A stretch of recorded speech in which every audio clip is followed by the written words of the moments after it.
Hey everyone, welcome back. I'm here with Janet Charteris today. How are you, Janet? I'm great, thank you. Nice sunny day here. It is good. It's nice and sunny here too. It's actually heading into spring, so it's nice to have some spring weather out of the winter woolies. Exactly. That's really good. Thanks for coming on and being able to share a bit of your story and your journey with me today. I really appreciate it. And I'd love, I guess, just the best way to kick these things off is just really understanding a little bit more about you. So, if there's someone that's brand new to you that's listening to this, can you just give us a little spiel about who you are and who you help? Okay, cool. So I like to call myself a coach consultant, which sounds a bit weird, but you'll get to know why as we continue with our discussion. I have spent 20 plus years in FMCG marketing, Hmm. but I always tell people I'm not a true marketer anymore, and that's mainly because in 2008 I was in the UK during the GFC, so I turned from being a fluffy marketer into a very commercial operations-based marketer overnight.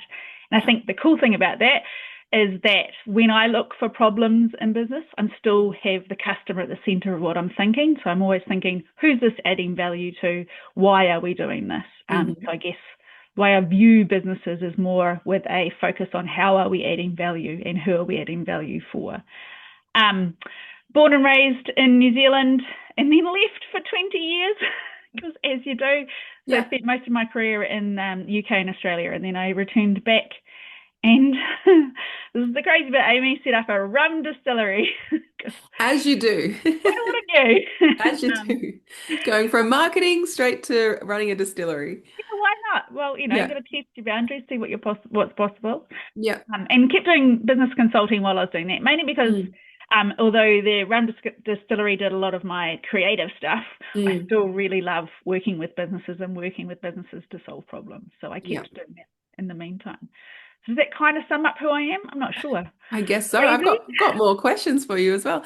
So that's really cool. So it like obviously traveling overseas, having that marketing experience in different contexts as well. Having the other side of things with the distillery. When you kind of look back and you think about, all the different things you've done in your career, different, jobs and different hats that you've worn, whether it be coaching or consulting or anything, where do you see some of the common themes? So, personally, and I think this is goes back to, and you'll link it all together really easily. I find the biggest problems aren't in coming up with strategy and Mm. aren't even coming up with processes. It's about the implementation of it. Yeah. And usually, when I talk to businesses, 80% of what they're doing is right. They Mm. just need a few tweaks, and Mm. they're usually so overwhelmed with trying to race towards where the next goal is that they can't see it Mm. or they don't have the time to implement it. So I always call myself like a fixer or a super sub or like even fractional leader because I'll come Mhm. in and won't just be like a normal consultant and go, hey, these are all the things you're doing wrong. I'll be Yeah. like, no, hang on, most of it's right. We just need to do this, this, and this. And all of a sudden, usually money or time falls out of the bottom. And we go, Hmm. oh, happy days. We can now do more stuff with what we've got. So Yeah. it's not that businesses are doing anything majorly wrong. They just have a few things that aren't as efficient or they Hmm. haven't focused on Mm. properly. And if they Yeah. just have a little expert come in and go, hey, look at this slightly differently, and all of a sudden it releases the change that they needed. Yeah, I love that because I think business at all different sizes, whether you're running a small business or a big corporate, there's this temptation and this shiny object syndrome that happens where it's like, oh, this is new, we should try this, or, Correct. this is trending, we should jump onto this trend and we should do that. When actually a lot of the real results actually come from just doing what you're doing, but doing it better Yeah. and doing more of it Yeah. And as just a well. little bit of focus in the right area. So I think Mm. what I find really frustrating, and I've worked in businesses like this, and particularly the bigger ones, they bring Yeah. in the big four consultants. They Mm. come in, here's a new structure, here's a new process, and then they bail and they go, Mm. with all the same resources you've got, or more often than not, particularly at the moment, less Mm. resources, Yeah. good luck. And I'm like, no, no, Yeah. let's work with what you've got. And if Hmm. we need Hmm. to scrimp and save in certain places, let's do that. But Mm. actually, it's just a little bit more, tweak that slightly and drop those three things that maybe the CEO's wife liked, but actually are not ever going to add value to the business. So Yeah. concentrate on the stuff that will and will actually change the needle for us. So yeah, Yeah, yeah, love that. And so, it definitely like is the gap between the implementation of the strategy, right? As you said, there's lots of businesses that just get, this new fancy strategy PowerPoint deck, landed on their lap and they don't Yeah. know what to do with it. So I love that you're sort of the doer, the implementer, the one that can actually get things done in the business and actually get the results and the tweaks Yeah. that need to happen. So for you in your career, like what was that moment where you thought, okay, I've been working for other businesses, working for other brands and other companies, but now I actually want to go out on my own as my own coach consultant, should we Yeah. say, Janet? Yeah. What was that decision like for you? How long ago was that? And it just sort of taught me through, yeah, the thoughts that you had at that time. Yeah, I guess so I spent my career developing a real breadth of knowledge. So I've worked across SEO, private, public, co-op, multinationals, even private equity owned, so that I could really get an idea of different businesses and the pressures that those different structures give you. And there are so many similarities. And I was like, actually, what I do can help more than just the business I'm working in. Mm, Um, and often when I was in a business, I was shifted from portfolio to the next portfolio. And I'm sure, I'm positive, because I know some of the people in our team, you've heard this before, is that you become a fixer and people expect you to go and fix different, BUs. And some of these mm, BUs are size of other people's massive businesses. So hmm. you're really going in and fixing and making, multi-$100,000 savings just by doing a little tweak. Yep. So that realization was like, actually, I'm really good at that. Mm, When I say I'm no longer a fluffy marketer, it's because that kind of stuff doesn't excite me. What excites me is going, we're going to do that, but what we need to do is fix the P&L, and we need to fix the process a bit, and we need to fix how people are reacting in this business. And then all of that beautiful marketing will have more impact. mm, So I was in Melbourne and I just worked for a company that we turned around to make it profitable so we could sell it, and we sold it to hmm. a private equity firm, and I was part of the sale. So I went and worked for a private equity firm under all of that pressure, which is fun. And I was like, you know what? I actually think I might go back to New Zealand now, and not just Auckland, New Zealand, go home. And home Mm, is a tiny rural province on the west coast of the North Island. Um, so to do that, I really needed to start my own business, because mm. here it's oil and gas or it's dairy, and I have no experience in either. So I was like, right, I'm going to start my own business, and hence the Yeah. distillery, and still doing the consulting, because I Hmm. Hmm. love helping businesses. It's one of my passions. Love that. Love that.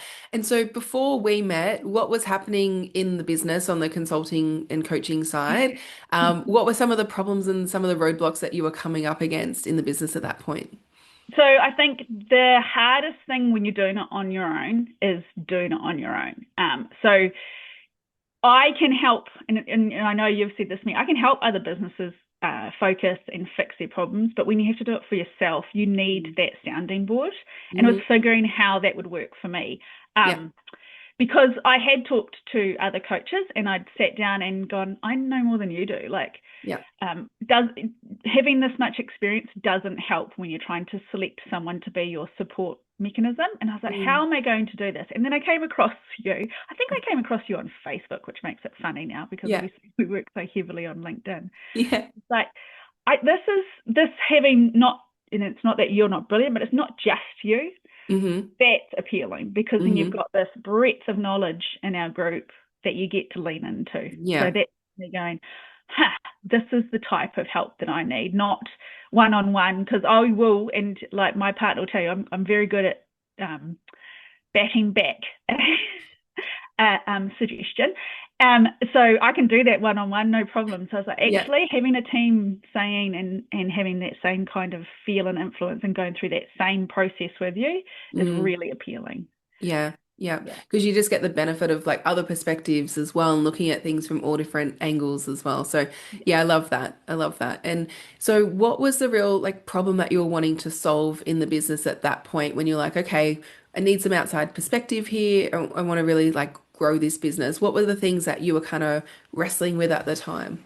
So one of the things I really wanted to do, so I all the consulting work I had done up to date was overseas, which Yeah. is fine, because that's where a majority of my career had been. But I was Hmm. like, how do I get people locally understanding what I do and not Mm. just thinking of me as a FMCG marketer?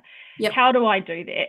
and how do I create that expertise? And I knew LinkedIn had a role in that. I just Hmm. didn't really know how to use it, because Hmm. probably like everyone else in 2007, I hopped on it Yeah. and connected with people I worked with, and then did And then that's nothing. it. Yeah. Yeah. And, I started with 500 followers, and that's just because I'd worked across the world in Mm. different businesses, not because I'd actively chased a whole lot of Yeah. following. So Yeah. understanding how I could utilize the targeted aspect of LinkedIn, as well as Hmm. like Hmm. actually what you were telling me in that, I think it was the free 5 day, let's talk about how to use LinkedIn. I was like, actually, this Yeah. all totally makes sense. And, Hmm. again, marketing mindset. So go where the people who you want to talk to are. Yeah. If you want to talk to businesses, they're on LinkedIn. Yeah. Yeah, perfect. And I think it's a really common challenge, particularly if you're coming from a different environment, a different country, different industry, anything like that, right? You'll have a network that is from like your past life almost, Yeah. right? Where it's just been building up behind the scenes and you're not really like being very targeted with it. It's just sort of happening, Yeah. as you're going along. And then you step out into your own business and then you go, okay, well, actually, these are the type of companies that I want to work with. This is the size of the company I want to work with. This is the, industry or, you start to get a real picture of what that's going to be like. And then it's really common that you can look at your LinkedIn network and go, well, this isn't a match. How do I get these new people and how do I leverage, my current experience and have credibility and reposition myself in that new space? So Yeah. it's, yeah, really common challenge. And I think the repositioning is key. So, Mm, because I think particularly locally, right, you've got to think oil and gas and yeah, yeah. dairy. So they're going, oh yeah, it's just an FMCG market. I'm like, okay, Hmm. yes, Hmm. yes. Mm, However, what I do is this. And yeah. how do I position myself in a way that you're going to understand that without Hmm. talking to every single one of you and explaining Hmm. what I do? Hmm. And that, yes, I worked for these food manufacturing places, but actually what I did was fix processes, fix priorities, fix people, Mm, spill money out of the bottom, and that can be applied to any business. yeah. It should be, but it can be. So it was Mm, kind of, how do I reposition myself as an expert in this mm, with this being my CV? yeah. Yeah, Yeah, exactly. And things, change and evolve and people's markets change and evolve like all the time as well. So there's this need to like not, reinvent yourself every 2 weeks, but there is this need to like continually evolve and make sure you're exactly. relevant and make sure that, like you said, people are just really getting what you do in an instant. You don't have to convince people, you don't have to over explain. Like you just want to make it as easy as possible. Absolutely. Yeah. Yeah, awesome. So when we started to work together and when you started looking at, LinkedIn as the primary channel to start to attract these very specific pocket of companies and businesses in the local area, Yeah. and then also like as you started to, grow your business and expand, I'd be really curious to understand like what were maybe two or three like strategies or insights that you learned that really started to make a difference in the business. So I think, and we've talked about this a lot, finding your voice on LinkedIn was Hmm. really key. And I think it's still evolving. I think I'm getting to Yeah. the point where it's almost exactly where I need it to be. Yep. But you think you're saying something, Mm. but what the course did was make me understand how it's been received and how to deliver it in a way that it can be received Hmm. with more clarity. Yep. Because particularly when you start, you're like, I've got all of these ideas and thoughts, and it's all coming out. And you're like, yeah, but no one understands what you do, Janet. Like Hmm. you've got to put it simply and in a way that people will get, Mm. and go, that applies to me this way. Hmm. Hmm. I think the hard bit, which I think most people will find, is reaching out to people and connecting. Because even though obviously background of sales and marketing, it's Hmm. still different selling a product than it is selling yourself. Totally. So Yeah. going out there and approaching people and going, right, I need to target who I want to get, and I need to Mm. connect with those people, not with everyone, because Mm. there are some people out there who are like chronic connectors. You don't necessarily want to be associated with them, even if it gets your numbers up. You don't necessarily want to be associated with them. So targeting that was really key. Mm. Um, and I think it pushed me to do some of the stuff that I always wanted to do. So Mm. starting the podcast was basically almost forced by this, because I was like, how do I reestablish myself as an expert in this? Hmm. How do I do it with some sort of authority? I'm going to have to put myself out there. So it was Hmm. kind of doing that three-pronged approach to getting my voice, making sure I'm targeting the right people, and then creating some really good content that added to my credibility. Yeah. So yeah. You made me do things I never thought I'd do. Well, that's a good thing in the long run, isn't it, Janet? It is. Absolutely. It Absolutely. might be, uncomfortable or, a little Mhm. bit, you feel a bit out of sorts along the way, but it's for the greater good. So Absolutely. I love that. And I love that your podcast, has really informed a lot of your content strategy when it comes to LinkedIn. And, how many downloads are we at now? Because I know We're that's, over 1,000 downloads on my little podcast, and it love really it. only gets posted on LinkedIn to tell people that I'm doing it. I think I Hmm. did a one privately so that my friends knew I was doing a podcast and could laugh at me, but they'll go, actually, that one was really good. And I'm like, yeah, I know Yeah. that one's 7 minutes, so you can do that on the way to work. Listen to it. Hmm. So yeah, some of them have gone, oh, I've got to meet that person. They're amazing. I'm like, yes, you do. But yes, it's been fun. Yeah. No, that's great. And I love how you have like stepped out and been brave to try something new and to do that. And I think one thing that I really commend you on, Janet, is your consistency with this as well, and I think it's attuned to like how you operate with businesses too, because you're someone that can, get the strategy and we can give you the strategy and we've given you the training and the all the formatting, all the tools and everything you need, but Yeah. you're the one that actually like implements and does it. And I think that's why, you're getting such great success with the platform as well, which is awesome. Yeah, and I think the one thing that I said to you at the start is I'm going to turn up to all of these weekly meetings. I haven't missed one yet I know, it's because been awesome. it keeps me accountable, right? Yeah, Because if I yeah. keep turning up, even if sometimes I'm like, I don't want to be here, I've got to hit. Actually, I think we did a training and I was sick as anything and I was still doing the training because like, I will learn something even in my haze of the flu. I will learn something. Hmm. Yeah, yeah. No, it has been awesome to watch your growth. And so for you, having like implemented the podcast, finding your voice on LinkedIn, like stepping out of the what we call the LinkedIn lurking shadows to actually be like, hey, this is me, this is what I do. What have you found in terms of like results and outcomes with like the business growth? What does that look for you now?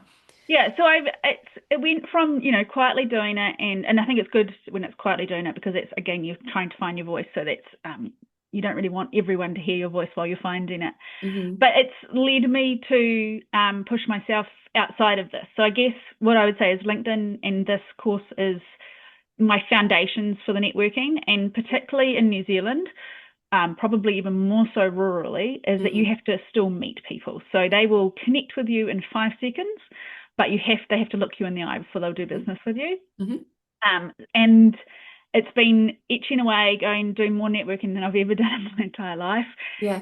and then turning over, the right stone that has led to the big contract land. So you're like, wow, okay, it took me all those meetings, Mm, but when people met me, they'd mm, already connected with me on LinkedIn. They'd mm, already searched my background. They already knew I was credible. So when I was saying, hey, do you want to catch up for a coffee? I just want hmm. to see if there's anything that I can do to help your business. They were more than happy to. Yeah. So it's kind of, I always call it my foundation for my networking because prior to this, I would have gone out and gone, what am I going to present to people? I have to sit there and sell myself every single time, whereas I don't Yeah. have to Yeah. do that now because they've seen me. Hmm. I love that. It really just shortens the sales cycle because you don't have to go over, like you're saying, the foundations and the basics. It's like you've already got that credibility when you walk into the room, which Yeah, is huge, and yeah, that's why I think a lot of business owners they get really comfortable relying on referrals and word of mouth because you already have that inbuilt trust and that credibility when yeah, you walk into the room, whether that be an in-person room or virtual room, right? yeah, And so, LinkedIn is now the way you can actually fill that gap when you're looking at brand new people and people that don't know you at all. So yeah. I love And that. it's funny because the LinkedIn lurkers are even the people you do connect with because I had a Hmm. meeting with this woman who I just knew I had to sit down with. Hmm. She was very influential locally and she's connected me with tons of people since then. So it was well worth it. It took about four Yeah. months to finally sit down with her because she went on a trip because, some people get to go on holidays still. Um, and she said to me, oh, I see you've got a lifestyle block. And I was like, how did you know that? And I'd done a post about the sheep jumping over the fence and she Mm. knew all about it. So although I didn't know that she'd seen that post, she already Yeah. knew. She already knew. So she already knew a Right. bit more about my personality and what I was like Yeah. by the types of posts I've been putting out there. So Yeah. yeah, I love that. And you're right. Like, I think for a lot of people like yourself who work with really premium level clients and big business with bigger budgets and things as well, like a lot of the people that you're attracting aren't necessarily the ones that are going to engage publicly on LinkedIn. So, no. they won't necessarily like or comment on a post. So, it's really disheartening for people out there if they're tracking their metrics by Oh, looking at the likes absolutely. and the comments. Yeah, And often they're looking at the wrong thing yeah, entirely when it comes to LinkedIn. It's not about trying to go viral. It's about like you said, that what are those right relationships that you can build where it's only one, two, maybe three people that unlock, all this extra growth in the business. So, Absolutely. yeah, it's really common that it's happened to me a lot as well, Janet, where, you'll meet someone for the first time or they'll come up to you randomly and they're like, oh, I've seen all your content or I watched this video and Yeah. I'm like looking at them going, I don't know who you are. I've never seen your name at all. Like you didn't give me a like or a comment or anything. So Yeah. it's Could you help it's with my really quite metrics? funny how LinkedIn works like that sometimes. Yeah, Yeah. yeah, it was good. Yeah. It was funny. Yeah. Now you have landed some really big contracts from this as well. So what can you share around those in terms of just like some of the results in terms of, real dollars in the business and things that have happened as a result? Yeah, so my biggest contract I just landed is with about $50,000. Hmm. So it's a big substantial project, Yeah. and I will get to go in and help this business who have never done branded product work before. Hmm. So we're starting from scratch, building a brand all the way through, and it's managing the team with the plan that I leave it so that they can bring in a brand manager. The process will all be in place, all of the brand credentials will be in place, and they'll all understand how to consistently drive projects within the Mm. business. Mm. So for me, I always tell people I want to get to the point where you don't need me again. Hmm. But if, or should I say when, particularly when it comes to brand managers, if a brand manager falls out and you've got a Mm. gap, I can come in and fill it if you Hmm. need me to, because Hmm. I've set you up in such a position that I know how to keep things going for you. Yeah. So that's a real fun one, and Mm. I'm getting stuck into it. It's taken me back to probably the real beginnings of my career when I was, in there chugging through projects. But I don't mind chugging through projects as long as I know that I'm helping them set themselves up for never needing me, which Hmm. Hmm. sounds like a weird thing to say. But I don't want Yeah. a job.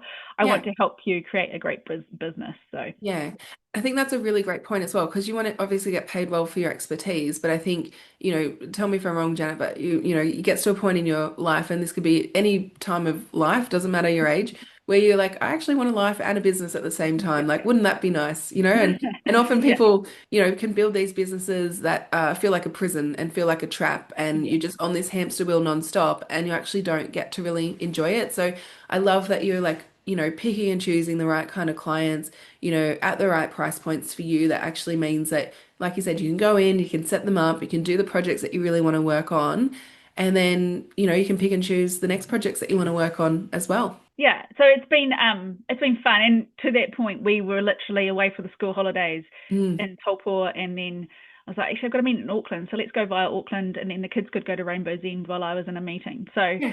yeah, it's totally, and then we just drove back down. Yeah, yeah. So It's yeah, awesome. It's yeah. awesome. Yeah. I've got another lady, Sophie, I've worked with her. She works with like big hotel chains around the world. And Wow, so awesome. like she just gets invited now to run leadership programs in the Maldives and in Bali, like all these Amazing. beautiful resorts. And then she's like, okay, well, I'll run a training, over a week, or a few workshops over a few days, and we'll just have a week family holiday Yeah, sign afterwards. me Like up. works really well. Yeah. Yeah. So I love that. I think that's awesome. Yeah. And you're definitely, you're able to be in the place that you want to live as well, Yeah. have the business that you want, work with the kind of clients that you want as well, which is Yeah. awesome. It's really Yeah, good. and then even locally, like there is some work that I'm doing that's probably less high value but more rewarding. So, Mm. helping a young woman who is out at one of the manufacturing facilities here, and she's been tagged for leadership, but she just needs a few of the edges Hmm. scraped Hmm. off. So Yep. I was, open. I said I'm not done coaching as such, but Yeah. I've always been really good at motivating and helping critique my team as Mm. they grow. Mm. So I was Mm. like, let me see if we can help her, and it's just working really well because you sit down and instead of necessarily asking all the coaching questions, I'm like, okay, cool. So give you a little bit of that, but here's some advice of what I Mm. did when I was your age, working in a factory line and watching and trying to get change and having to, relate to these 60-year-old men when I'm 24. I know what Mm. that's like. So here's how Mm. I did it. It's not the Hmm. way you have to do it, but here's an idea. So Yeah. that's been quite rewarding and fun too, because I wish someone had done that for me, but I just figured out how to do it on the job. Yeah. Yeah. You had to learn the hard way. Got all the scars for it. Yeah, yeah. But that's awesome. And like I said, it's just the ability to be able to go, okay, that's something I, have the bandwidth for, I want to take on, and it feels Yeah. really good to be able to do that and give back as Yep. well. So that's really Yep. cool. Yeah, it is Love fun. that. Love that. And what are you most excited about? What are you looking forward to the most in the business? Like, let's just say over the next, like, year or two, what can we expect from Janet? Yeah, so I mean, honestly, and I know it sounds like a sales pitch, but I'm really excited about helping more businesses. So I feel like I'm on the edge of about to break through locally. And Mm, then that might not sound like a big deal, but when you're not an engineer, hmm. it's really hard to break through here. So I'm Yeah. I'm almost there, and I can kind of feel like I'm almost there. So I'm really excited about helping the local economy, basically. Mm, hmm. Um, and I'm going to put it out there because then if I say it, it has to happen. I think I'm this close to getting my voice right in terms of Hmm. exactly where I'm pitching at. So I'm really excited about getting some keynote speaking gigs because I think there's that gap there Hmm. in someone who can help you understand why we can't implement and Hmm. not just explain it, but give you some really useful tools to go, right, I'm going to try that tomorrow and see if it works. Yeah. Oh, I love that. My head's already Yeah. buzzing with ideas for you around that space, Janet, and how we Yeah. could put it I think together it'll with be your fun. current offers and Yeah. everything. I think that's great. Yeah. So I'm Yeah. off doing lots and lots of like going deep on Mm. implementation in different spaces because and this is actually need to write a LinkedIn post about this. I find it really interesting that a lot of people talk about it and then they don't do Mm. it. And what I Hmm. found really interesting is there's a PT at my local gym, and we've been talking about how she needs to get a social media presence, just YouTube, anything, Yep. for 8 months. So this is a PT, right? So the PT's job is to tell you to just do a little bit, Hmm. start, Hmm. just turn up. Yeah. So I Yeah. need to take it from all those different angles as to why Mm. someone who can do it for their health can't do it Hmm. for their business, and True. why someone who can do it for their business can't do it for their health. So getting those triggers. Yeah. Yeah. And why people, it's easier to see the gaps in other people or what other people need to do. And like you said in the beginning, harder to, Do it for look inward yourself. and look at yourself and see what's been, happening or not happening as well in the Yeah, business. Yeah. exactly. I love that. And have you found the podcasters, kind of sparked this idea around the keynote speaking? How's that sort of helped and supported you with, getting the confidence to step into that space? Yeah, so I think you met me, so you know this. I'm not confident talking. I've always joked that even in my very first job, I had to get adults, so I was 24, adults up, and I'd get them excited about the brand that I was working on. Hmm. So I've always spoken. So that's never been the bit that scared me. It's more going, what are you an expert in? And I think Hmm. doing this course with you, going, actually, you are an expert.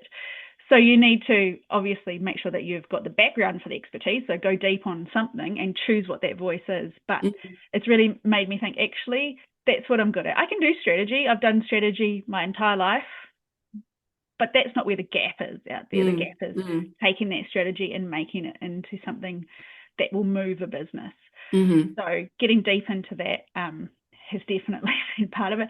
The podcast has just opened my eyes to the expertise that are out there and so Hmm. freely available. Like Hmm. Hmm. it's amazing the information you can get. It's the hardest thing is distilling it into something that is actionable for you because and we've all done this. We go on a course, Yeah. Yeah. we get all hyped up, and then Hmm. nothing changes. Exactly. We get to that. I'm actually changing. I'm going to Yeah. help you guys change. However I do it, I'm going to make it happen. Yeah. Yeah. I love that. Us, we're all about getting it done, making it happen, all that good stuff. So Yep. yeah, definitely aligned in that sense, Janet, for sure. And I just love that. And I love watching your journey and being a part of your journey as well. It's been awesome, awesome to see, like just, starting out fresh from LinkedIn, finding your voice, repositioning yourself, and then, landing these big ticket clients has been Yeah. really, It's really fun. just a joy to watch, which is Yeah. awesome. So I'd love to hear, like, from your perspective, like maybe there's someone that's listening to this who can relate a little bit to your journey, and maybe they're at a different stage in their business, or they're wanting to find their voice on LinkedIn, or, Mhm. wanting to use it to get clients, or just needing some help just in general with their sales and marketing in their business.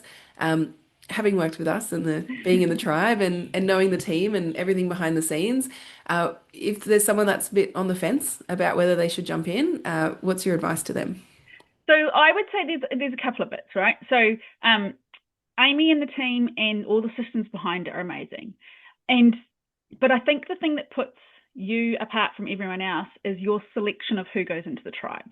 Hmm. Because that group all going along the same, even if we're at different levels and different parts in it, going along the same journey and sharing our experiences, all of the knowledge in there is amazing. And it is like you say it, but you can kind of go, oh, I'm sure she selects whoever will take it. You really do select, because most of those people I would love to have a coffee with. Hmm. And I've been in other groups where I'm like, I don't want to hear this guy's voice again, you know?